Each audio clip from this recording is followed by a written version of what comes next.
What is up guys, welcome back to another deck profile. Today we're going to be doing this pure Aquos deck profile here. I'm definitely very excited about this because of the fact that I'm able to utilize at least 2 of my diamonds, which is definitely very awesome of course. But without further ado, let's just get started right away and show you what cards I'm actually playing. So the first card we actually have here is Pegatrix. Pegatrix is a really good card. It is a bit underrated, I believe, because a lot of people would see the stats and not think too much of it. However, with a pure shield deck like this, you could actually have it at 605, which is definitely very decent. Combined with the cards in your deck, you'll definitely be able to run a few circles around your opponent's head. But with that being said, we're also playing over here our Fade Ninja, definitely also a really good card as well. It has 2 shields, which definitely synergizes with the Pegatrix, of course. That kind of needs to depend on the shields. But with that being said, it also has really decent stats, 602 damage, and that is something that I consider to be quite nice in terms of raw damage or raw output. So with that being said, I'm playing this as well, and it has never failed me. The third and final card we have here is Hyderus Ultra, also 2 shields, absolutely amazing. Being that this is the Ultra of the deck as well, you get that advantage of being able to jump up and potentially pick up 2 Bakugan on the field, which is definitely going to be really amazing.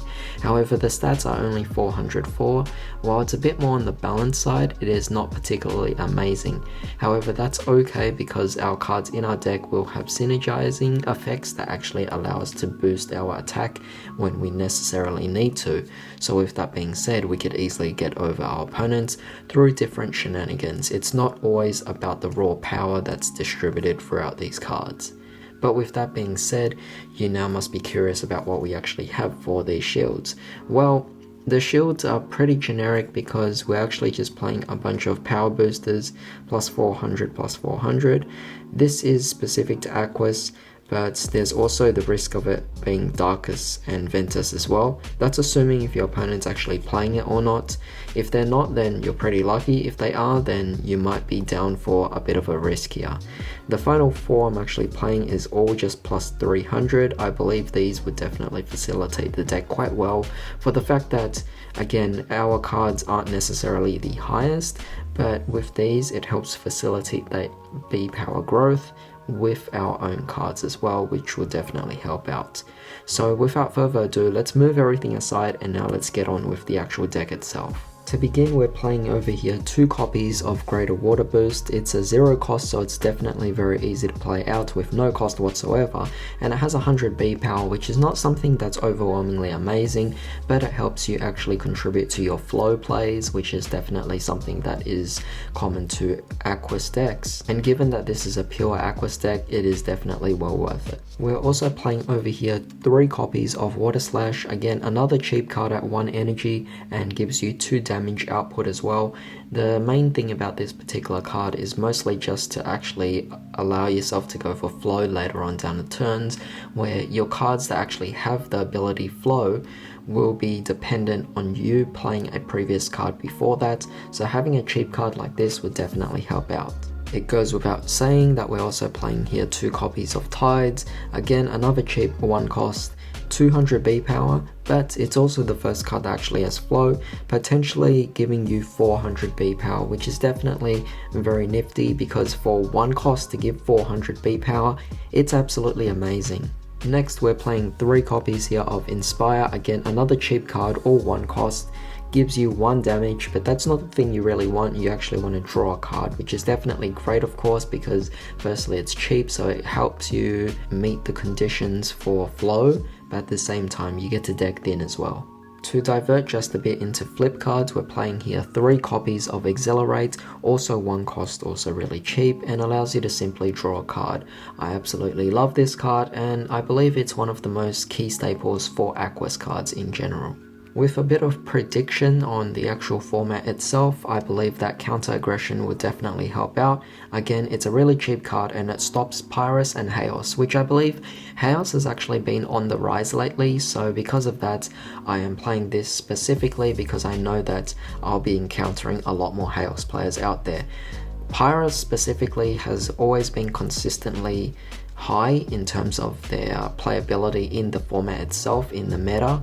So with that being said, I felt that it was also appropriate to have that. So it was definitely nice that I actually had 2 copies of this card lying around. For a bit of hero cards, I'm playing Masato Kazami, also 1 cost, and we're also playing B, also 1 cost as well. I only think we need 1 of them because they technically act similarly to continuous spell cards like in Yu-Gi-Oh! But in this particular case, they are absolutely amazing for what they do, being that unless your opponent's going to specifically try to get rid of this, it's pretty much going to stay on the field. There's not as much card removal cards out there like it is in Yu-Gi-Oh! I mean, yes, there are specific cards that will destroy heroes, but given that heroes are not as prevalent even till this very day, I don't think the opponent would be playing any cards that would specifically destroy your hero cards. So playing 1 of them of each definitely works out.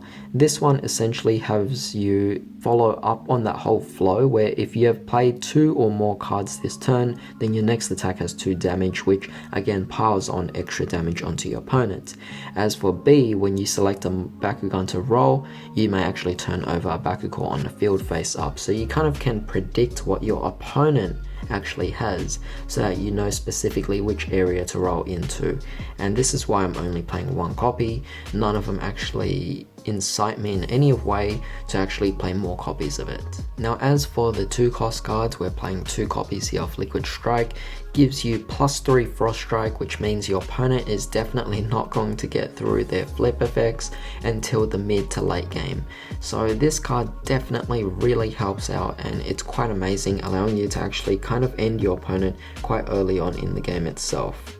With that being said, we're also playing 2 copies here of Mind Flood, +2, however it gives you an additional 2 for every other card you played this turn. So with all those cheap 1 cost cards we played, if we played like 3 or 4 of them, then you're just building up 2 at a time. So let's say you played 4 of them, then you're getting +8 on top of the +2 already. That's +10. That's really amazing. Together with the Frost Strike as well, you're preventing your opponents from actually playing their flip cards. They're going to struggle against you. They're going to be taking a huge amount of damage, and keep in mind all decks are limited to just 40 cards. So with that being said, you're going to be decking out your opponent quite easily. I love it that these 2 actually synergize that well together. Now for a bit of the one-offs, we're playing 1 copy here of Shun Kazami, and we're also playing 1 copy of Aquos Shield. Aquos Shield is interesting because it's +200 if you have an Aquos Bakugan, you draw a card. The problem is the fact that it gives only 200 and you get to draw a card, but for 2 cost, I'd rather just play the Inspire, which is only 1 cost and it doesn't give much of a boost anyway.